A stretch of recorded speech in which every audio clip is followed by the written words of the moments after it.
Anggota DPR, tak ada salahnya IKN ditunda, bila kesulitan anggaran, prediksi akademisi Kaltim.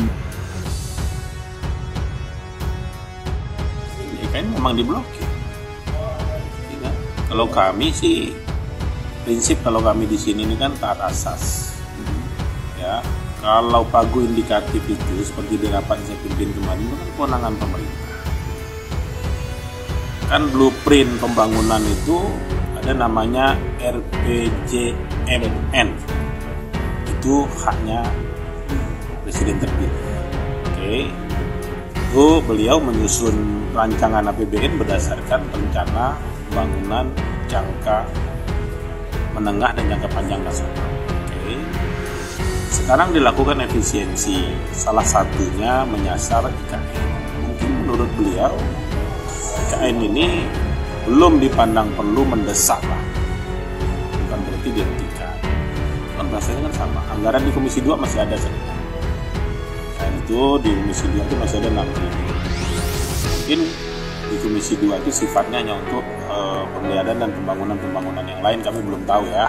Teman-teman tanya di Komisi 2. Tapi di kami ya, kalau memang pemerintah memandang itu dipandang belum perlu ya nggak apa-apa gitu loh.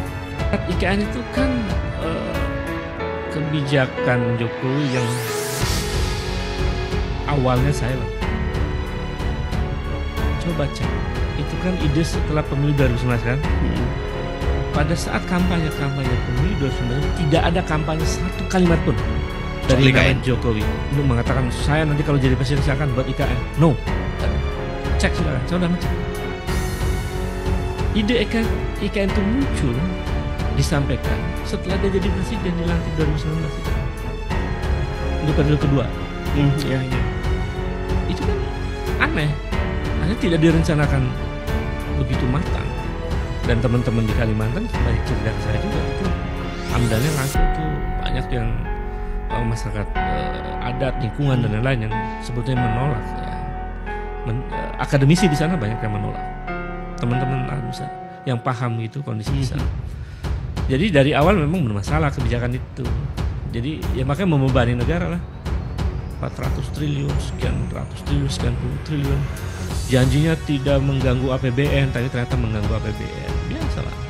Gaya-gaya waktu itu kan begitu.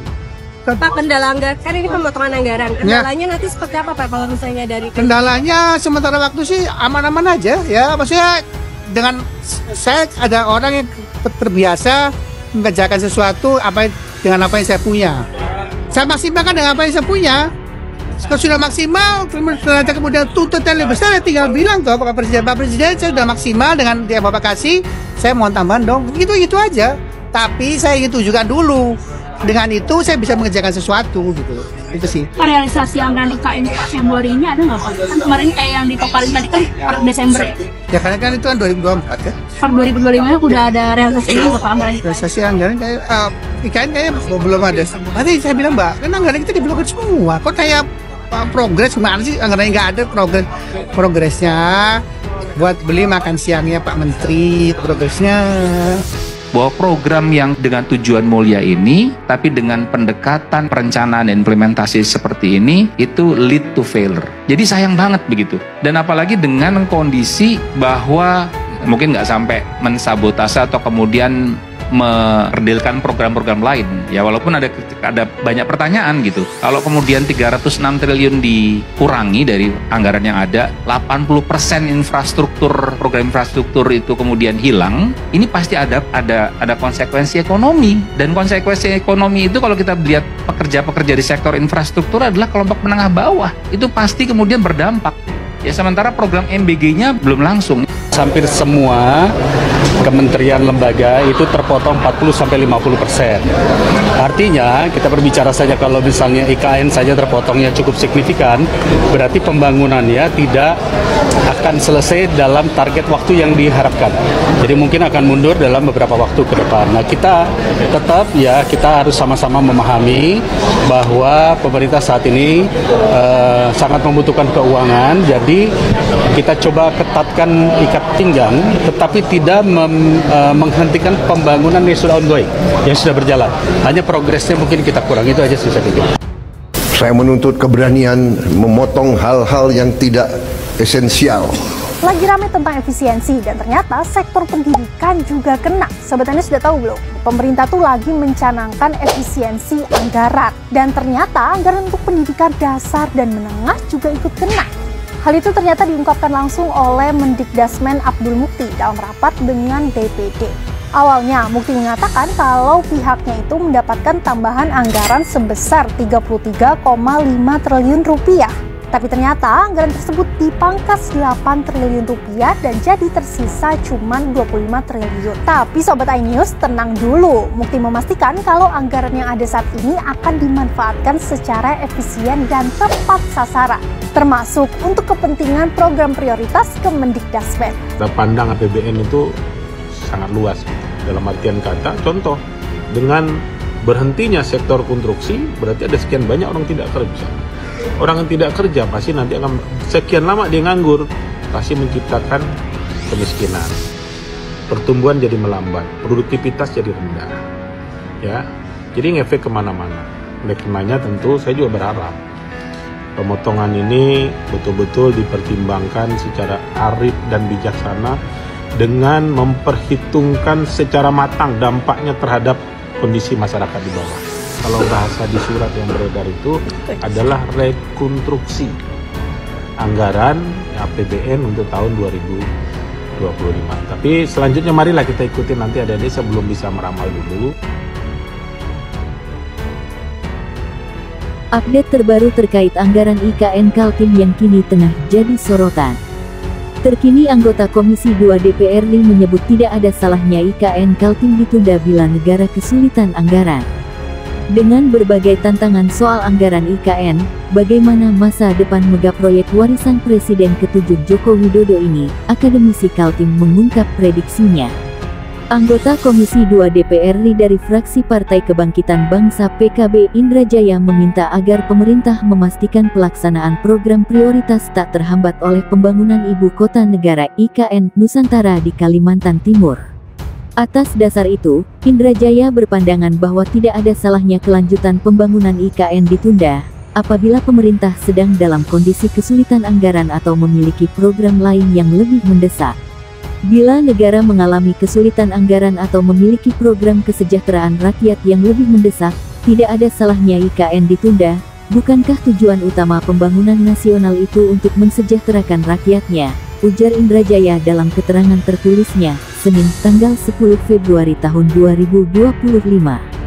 Hal tersebut disampaikan Indra Jaya sebagai respons atas pemblokiran anggaran Kementerian Pekerjaan Umum (PU) sebesar 80% dari daftar isian pelaksanaan anggaran DIPA 2025 sebesar 110,95 triliun rupiah, kini hanya tersisa 29,57 triliun rupiah. Imbasnya, menurut Indra Jaya, Kementerian PU turut memangkas anggaran untuk IKN dari 60,6 triliun rupiah menjadi 14,87 triliun rupiah. Namun, dia mengingatkan bahwa anggaran IKN itu tidak hanya berada di Kementerian PU, tetapi juga di Otorita Ibu Kota Negara (OIKN). Hal terpenting soal IKN, jangan sampai karena pembangunan IKN, program-program pemerintah lainnya menjadi dihambat, kata Indra Jaya. Dia menyebut, total anggaran OIKN sebesar 28,3 triliun rupiah pada anggaran pendapatan dan belanja negara (APBN) 2025. Dari jumlah itu, sebanyak 26,7 triliun rupiah digunakan untuk pembangunan sarana dan prasarana IKN, misalnya jalan dan infrastruktur dasar, serta pengelolaan gedung dan kawasan. Politikus PKB itu pun meyakini bahwa dampak positif dari keberadaan ibu kota baru di Kalimantan Timur membutuhkan waktu dan proses yang cukup panjang.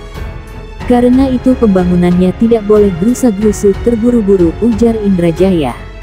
Indra Jaya pun mendukung rencana Presiden Prabowo Subianto untuk berkantor di IKN, jika semua gedung perkantoran lembaga negara sudah terbangun pada 2028 mendatang.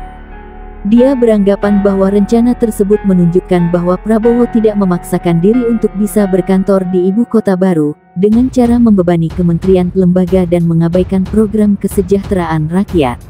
Bayangkan bila rencana pemindahan IKN sejak tanggal 17 Agustus tahun 2024, atau bila para ASN aparatur sipil negara sejak saat itu dipaksakan untuk tinggal di IKN, kerugiannya bukan saja materi tapi kemanusiaan, katanya.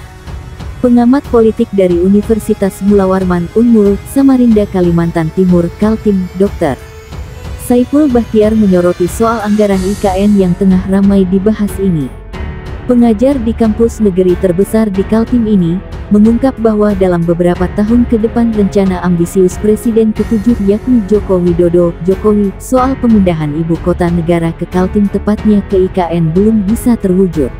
Ia meragukan pemindahan dan bakal tertunda di bawah kepemimpinan Presiden terpilih Prabowo Subianto.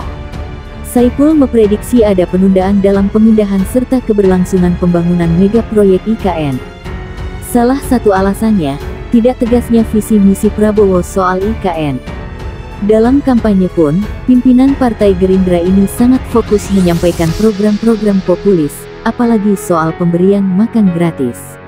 Soal lain, tentunya dari segi anggaran, beban utang negara yang semakin besar bisa menjadi kendala. Pemblokiran anggaran sangat mengancam keberlangsungan IKN. Anggaran yang dialokasikan untuk IKN di tahun 2025 juga tidak besar kan, sebutnya, Sabtu, tanggal 8 Februari tahun 2025. Alasan lainnya ialah belum selesainya infrastruktur pendukung IKN. Kepala OIKN Basuki Hadimuljono sendiri juga telah menyampaikan, anggaran pembangunan IKN tahap 2 pada rapat terbatas ratas dengan Presiden Prabowo yang dilaksanakan pada Selasa tanggal 21 Januari 2025 lalu. Dikutip dari laman OIKN, dalam ratas tersebut, Basuki mengungkap ada instruksi Presiden tahun 2025 nomor 1 tentang efisiensi belanja dalam pelaksanaan APBN dan APBD tahun anggaran 2025 yang dibuat sebelum ratas, sehingga anggaran perlu penyesuaian kembali. Pembangunan IKN tentu bisa dilanjutkan, namun dengan kecepatan yang lebih lambat, ujarnya. Tak hanya itu, hingga kini keputusan Presiden Kepres soal pemindahan ibu kota negara juga belum diteken. Dalam salah satu pasal yakni pasal 39 pada UU nomor 3 tahun 2022 tentang ibu kota negara telah diubah menjadi UU nomor 21 tahun 2023 tentang perubahan atas UU nomor 3 tahun 2022 tentang ibu kota negara, mengatur soal Kepres. Saat Kepres terbit maka otomatis DKI Jakarta berhenti menjadi ibu kota negara. Hal ini juga ada dalam aturan pasal 70 dalam Undang-Undang Daerah Khusus Jakarta (UU DKJ) yang menyatakan UU ini akan berlaku sejak Presiden menandatangani keputusan pemindahan ibu kota. Presiden sebelumnya, Jokowi, dan yang terpilih sendiri belum menandatangani Kepres pemindahan IKN. Ini juga menunjukkan bahwa persiapan masih belum matang, sambung Saiful. Menurut Saiful dalam pendapatnya, Presiden Prabowo bakal lebih memprioritaskan program-program yang telah dijanjikan selama masa kampanye. Rencana pemindahan aparatur sipil negara ASN ke IKN pada tahun 2025 juga tentunya belum mendapat kepastian. Tarik ulur dari target awal yang ditetapkan bakal kembali terjadi. Keputusan akhir mengenai pemindahan ASN dan pindahnya ibu kota negara Indonesia tentu kini sepenuhnya berada di tangan Presiden terpilih, Prabowo. Menurut saya, Pak Prabowo ingin melihat terlebih dulu progres fisik infrastruktur IKN. Jika sudah dianggap layak pindah, baru pindah. Kalau tidak, berarti belum bisa untuk dipindahkan ke IKN. Karena ini apanya yang mau dipindah, statusnya atau orang-orangnya. Jika statusnya, mungkin bisa dipindah ke IKN, sementara orangnya belum bisa karena secara infrastruktur belum mendukung, kata pengajar di Fakultas Ilmu Sosial dan Politik FISIP Unmul ini.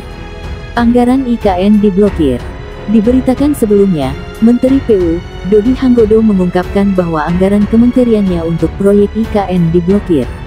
Hal ini disampaikan usai rapat dengar pendapat RDP dengan Komisi V DPR RI pada Kamis tanggal 6 Februari tahun 2025. IKN kayaknya belum ada progres sih. Makanya saya bilang, anggaran itu kan diblokir semua. Progres gimana sih? Anggarannya nggak ada kok ditanya progres, ujar Dodi. Bahkan, dia berkelakar bahwa anggaran yang ada hanya cukup untuk